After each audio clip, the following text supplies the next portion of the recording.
I was wearing old sweats, no makeup, hair a mess. Adrian showed up to help me move furniture after my breakup and immediately started rearranging everything without asking. He moved my couch, repositioned my bed, completely took charge of my space. Normally that would have pissed me off, but something about watching him manhandle my furniture was doing things to me. The way his shoulders moved under his shirt when he lifted my dresser, how he'd pause, scan the room with that calculating expression, then just decide where everything should go. No asking, no, what do you think? Just pure confidence.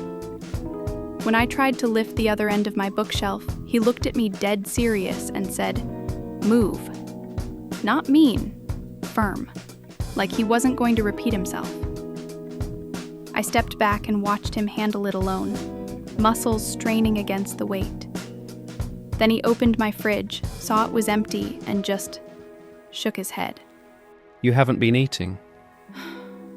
Not a question, a statement. The disapproval in his voice made my stomach flip. When's the last time you had a real meal? He asked. I mumbled something about ordering pizza yesterday. He just stared at me, like he could see straight through it. Pizza isn't food. He left without another word. An hour later, he came back with grocery bags. Didn't knock, just walked in like he lived there. Started unpacking ingredients I didn't even know the names of. His movements in my kitchen were so sure, so purposeful. Where do you keep your cutting boards? He asked, already opening cabinets. I don't really... Jesus Christ. He pulled out a plate. This will have to work. Watching him cook was hypnotic. He'd taste something, frown, add more seasoning without measuring.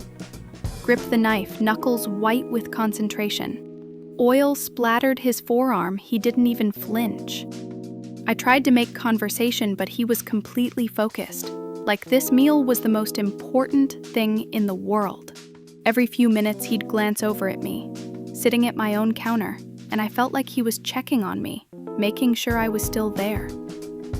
The smell filling my apartment was incredible, but what really got me was how he'd commandeered my entire space, reorganized my spice cabinet because my system was chaos. Sit down. Eat. He put a plate in front of me and literally watched me take the first bite, his eyes never leaving my face. When I made that involuntary moan people make when food is actually good, something flickered across his expression. Better? He asked, voice rougher now. When I tried to get up to clean, he pushed me back down. Not gentle, but not cruel. Firm hands on my shoulders, pressing until I sat. I said sit. The command shot straight through me. I stayed put, watching him clean my kitchen better than I'd ever cleaned it myself. This man was bossing me around in my own apartment, and my body was responding in ways that made no sense.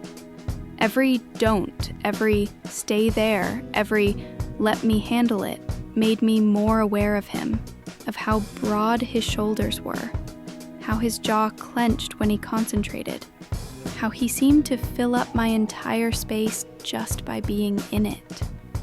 After dinner, he was washing dishes when I walked up behind him to help. He turned around. We were inches apart. You don't take care of yourself. He said quietly. His hand came up to my face, thumb brushing my cheek. Someone needs to.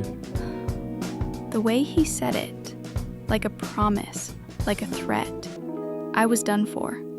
We've been together for 2 years.